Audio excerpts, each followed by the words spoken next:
ఇదే నా పల్లెటూరు, ఇదే నా తల్లిగారు, మా ఊరి పాడి పంట రాములోరి దీవెనంట.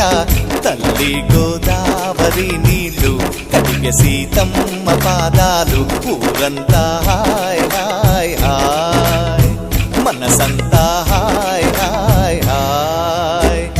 ఇదే నా పల్లెటూరు, ఇదే నా తల్లిగారు, మా ఊరి పాడి పంట రాములోరి దీవెనంట.